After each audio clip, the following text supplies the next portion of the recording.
डाबी इलाके में एक अज्ञात वाहन की टक्कर से पैंथर की मौत का मामला सामने आया है। सूचना मिलने पर वन विभाग की टीम मौके पर पहुंची है, जहां जांच पड़ताल करने के बाद पैंथर के शव का पोस्टमार्टम करवाकर उसका अंतिम संस्कार कर दिया गया है और अज्ञात वाहन की तलाश भी शुरू कर दी गई है। जानकारी के अनुसार डाबी थाना क्षेत्र के गणेशपुर बड़पू पठारी इलाके में वन विभाग को सूचना मिली थी कि सड़क किनारे एक पैंथर मृत अवस्था में पड़ा हुआ है। इस सूचना पर डाबी रेंज के वन विभाग के कर्मचारी पहुंचे थे, जहां पर खून से लहूलुहान हालत में पैंथर पड़ा हुआ था, जिसकी मौत हो चुकी थी। मौके पर डाबी अस्पताल से चिकित्सकों को बुलाया गया और जांच पड़ताल करने के बाद उसका पोस्टमार्टम भी करवाया गया। मौके पर मौजूद अधिकारियों ने बताया है कि शरीर पर टायर के निशान हैं और सिर पूरी तरह से क्षत विक्षत हालत में दिखा है। उसको लेकर अंतिम संस्कार कर दिया गया है। डॉक्टरों का यही कहना है कि उसको देखकर यही लग रहा है कि किसी अज्ञात वाहन ने इसे टक्कर मार दी और फिर फरार हो गया। और राजस्थान की राजधानी जयपुर में आयोजित rising Rajasthan global investment summit का आज तीसरा दिन है और आखिरी दिन है। समिट का आखिरी दिन एमएसएमई पर फोकस रहा। लघु उद्योगों को उसके समक्ष आने वाली समस्याओं पर मंथन किया गया। राइजिंग राजस्थान समिट के आखिरी दिन सीएम भजनलाल शर्मा ने कहा कि यह विकसित राजस्थान बनने की शुरुआत है। इस समिट के जरिए आए 35 लाख करोड़ रुपए के निवेश से राजस्थान में विकास के नए कीर्तिमान स्थापित किए जाएंगे। राइजिंग राजस्थान एक त्योहार जैसा है। यहां आए निवेशकों का उत्साह हमें हौसला देता है। अब वो दिन दूर नहीं है जब एंटरप्रेन्योरशिप और ऊर्जा के शिखर को छूने में राजस्थान कामयाब होगा। पिछले एक साल में राजस्थान के अंदर नवाचार के नए केंद्र उभरे हैं। सरकार बनने के बाद पहले दिन से ही हम पानी और बिजली के क्षेत्र में काम कर रहे हैं। मुझे गर्व है कि मैं एक ऐसे राज्य का मुख्यमंत्री हूं जहां प्राकृतिक संसाधन, विशाल भूमि एवं सकारात्मक मानव संसाधनों की मौजूदगी। ये परिंदे यूं जमीन पर बैठकर क्यों आसमान देखता है? ये परिंदे यूं जमीन पर बैठकर क्यों आसमान देखता है? पंखों को खोल, क्योंकि जमाना सिर्फ उड़ान देखता है। लहरों की तो फितरत ही है शोर मचाने की, लेकिन मंजिल उसी की होती है जो नजरों से तूफान देखता है।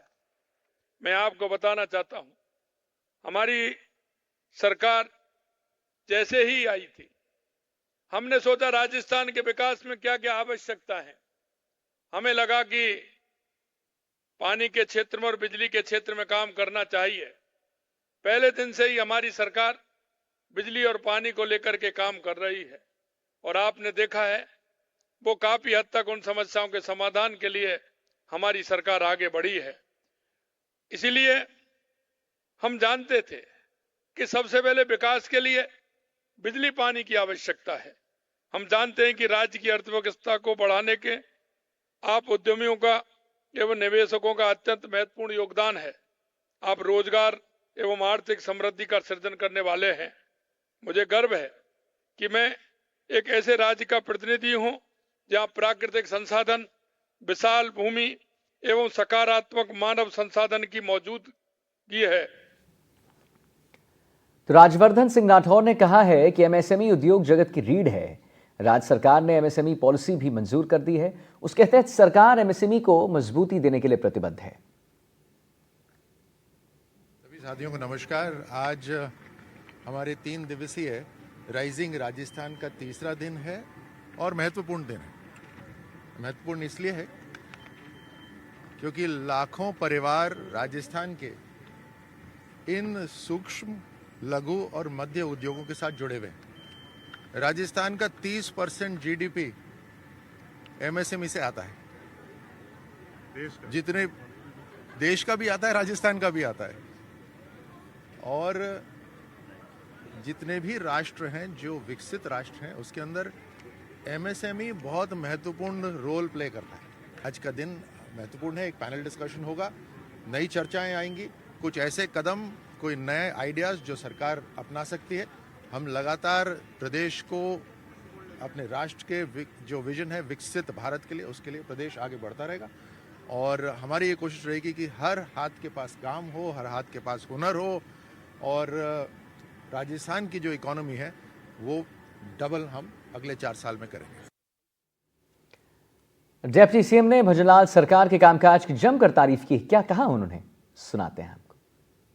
हाँ, निश्चित रूप से जिस तरह से एक साल में हमारे डबल इंजन की सरकार, यशस्वी मुख्यमंत्री भजनलाल जी की सरकार ने एक साल में जो काम किए हैं वो जनता के सामने, राजस्थान की जनता के सामने और नरेंद्र मोदी जी के सामने वो पेश करेंगे। निश्चित रूप से आगे का जो प्लान है वो भी हम माननीय यशस्वी प्रधानमंत्री जी को देंगे। गडकरी जी हमारे यशस्वी हमारे मंत्री जी नितिन गडकरी जी है, उनकी सोच और उनका विजन बहुत अलग है। उन्होंने कहा कि जितने भी आप यहाँ पे मेरे पास आओगे, पैसे की कोई कमी नहीं है, आप प्लानिंग और तैयारी करके आइए। तो इस तरह से उन्होंने पहले भी जो मांगा वो दिया है। निश्चित रूप से इंफ्रास्ट्रक्चर में और रोड में और परिवहन में जितना माननीय गडकरी जी ने जो किया है, निश्चित रूप से वो इसे हिंदुस्तान के लिए बहुत ही अच्छा काम है।